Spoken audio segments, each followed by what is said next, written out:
Well, now shifting focus back to Tamil Nadu and South stories, we are talking about acute water crisis that Chennaiites are facing. In fact, I'm standing right outside Porur Lake, which is fast drying up. People in Chennai are really worried about what is going to happen to the drinking water. And also, main problem is it's a drought situation that the state is heading to. 150 years of potential drought that has been happening finally culminated in this situation where Chennaiites are left to package drinking water.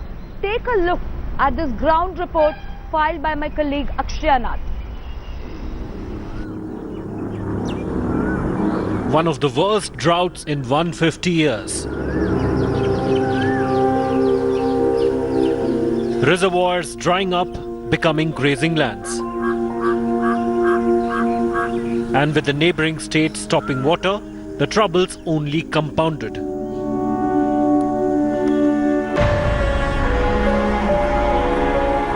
The city of Chennai is facing acute water shortage, packaged drinking water being the only option left. Nowadays, we are getting the metro water in a bad condition. It is not hygienic. So if we are getting a good metro water, definitely we will avoid this canned water and will depend on the metro water only. Not only residents, the tourism and hotel industry is also facing the brunt. For the past 1 month, we've been not receiving metro water at all.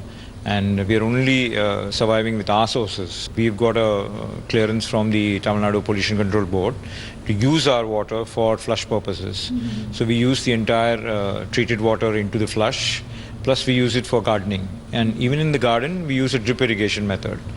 As a hotelier, we do require at least 30 to 35,000 litres per day. Now I have a 70-room property. I definitely require that kind of water. We are trying to outsource through the private tankers. And it's very, very difficult to get a private tanker. But somehow we have been managing. And even as Chennai is in the throes of a crisis, MLAs in Tamil Nadu Assembly only found time for bickering, turning a blind eye to the sufferings of the people. The groundwater levels have been rapidly depleting, worsening the crisis. Around 10 lakh cans are supplied, 10 lakh plus cans are supplied a day.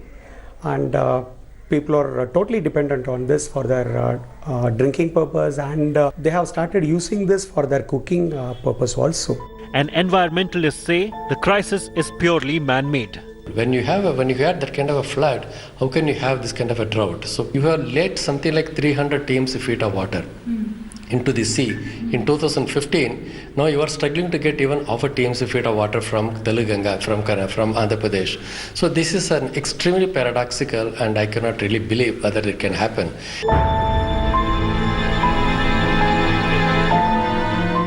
Bureau Report, India Today. Well, that is quite a grim situation Chennai is facing. I'm joined by my colleague Akshay Nath, who brought us that ground report, the solid ground report that Akshay Nath brought after travelling to several parts of in and around Chennai to the reservoirs. Akshay, what is the present situation?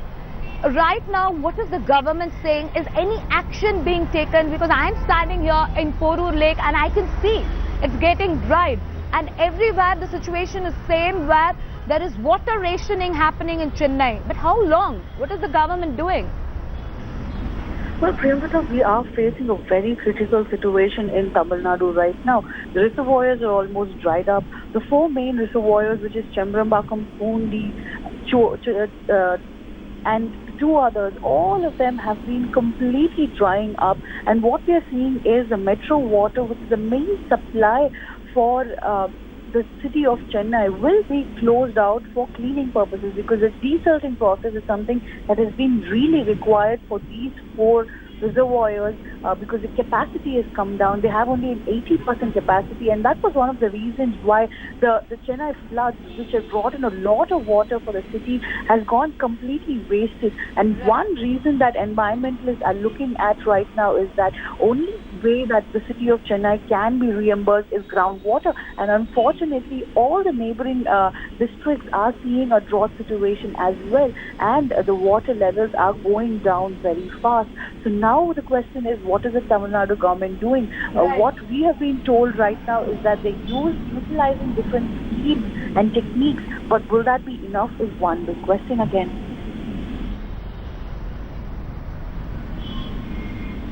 Right, as you rightly said, will that be enough? Because the deadline, some reports say, is only a week from now and we will run short of water. And what can people do now? Is there anything that the environmentalists and activists are suggesting to the government to control this crisis? How is the population of 4 lakh people here in Chennai are going to face this situation, or even the nearby districts? Any other kind of preparation that the government is doing other than the schemes, which are only a long-term solution, not an immediate solution? Well, Priyamada, it seems that this kind of schemes that we're talking about also is only taking water from the neighboring districts, because right now, because the 4 reservoirs in Chennai, in and around Chennai, is going to be cut out. They're going to get water from Tiruvallur as well as Neyveli. So these are the 2 districts which will be having abundant water that can be provided for the city of Chennai. But on a per day basis, Chennai requires more than 500 million liters of water. So will that availability be taken in from these 2 districts? It's something that we have to wait and see. The government will have to implement something else that can provide water for these 2 the Chennai district, because the major population of Tamil Nadu, the cream layer is in Chennai.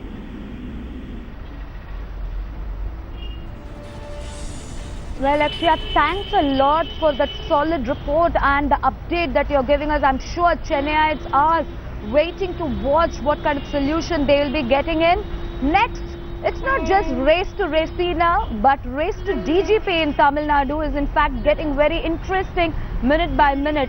Chief Secretary of Tamil Nadu, yesterday finished her UPSC panel members and has shortlisted 6 names of who could be the next DGP. But definitely the DGP selection for Tamil Nadu is overshadowed by the Gutka scam. The race to the top post in Tamil Nadu Police has already begun.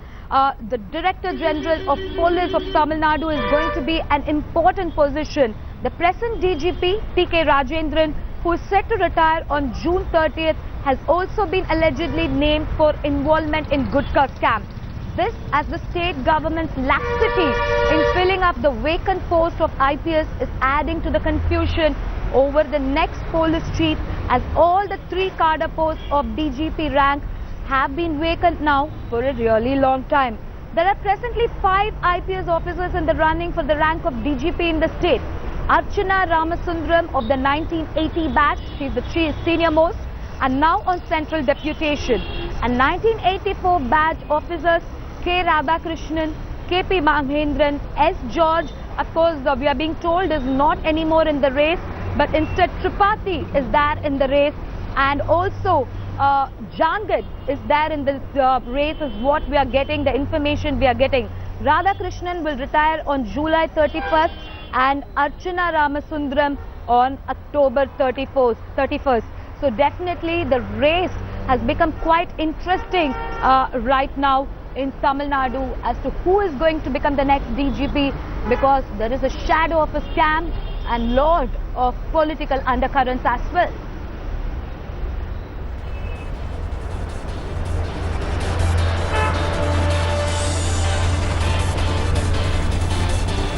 Shocking incident coming from Mangalore.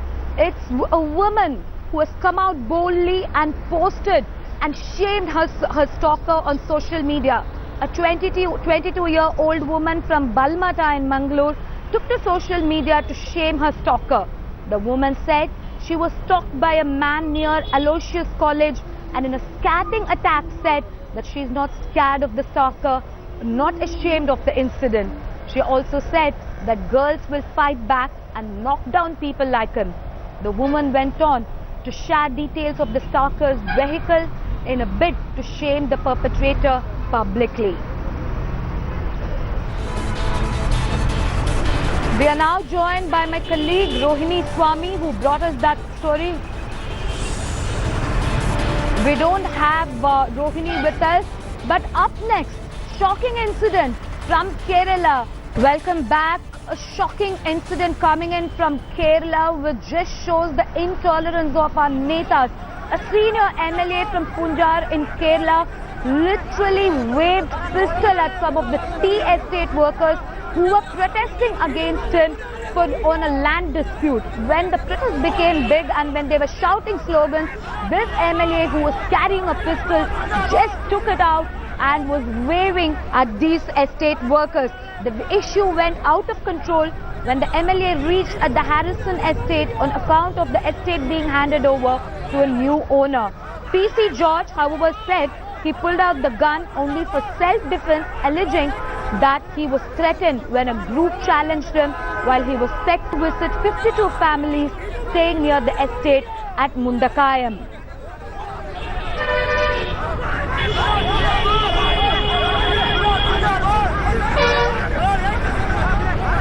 I'm joined by my colleague Akshya Nath. Akshya, thanks for joining us once again. Has any action been taken against this MLA who literally threatened the farm workers, tea estate workers? Well, Premoda, let me take you through what really happened at that place. PC George is an independent candidate from the Kerala Janapaksham party, and what had happened yesterday was that a lot of tea estate farm workers, daily wage workers, around 50 families had been encroaching into the estate is what they've been alleged to have done, and the labor union at the estate and the workers have been trying to move them out, but the scenario was going out of hand. And at that time was when PC George had reached the estate, and what happened was there was a lot of abusers, he alleges, had taken down on him, and they were making a lot of remarks against him. So what PC George had done is he took out his gun and he was pointing at, and that is what is being captured in the CCTV footages. But George from his side has said that there was abusive languages being used against him, and also that he had advised the woman standing there to use protect the shelters using diluted acid as the elements abusing them. That again is a very shocking remark by PC George. And also he went on to say that the goons had challenged him to take out the gun, and that's when he displayed his check gun, and he's saying that he is a licensed gun owner, and he's taking that for granted to have pointed the gun at those workers at the institution. Right. Thankfully the situation was taken into control. Absolutely. Absolutely, Akshya. I know the situation was indeed taken into control. But now, moving on to all the sports lovers who are waiting to watch India clash against West Indies today and are full of hope that India will actually win this match at least, because after that massive disappointment in the previous matches, Indian fans are now hoping that their players will weave in some magic.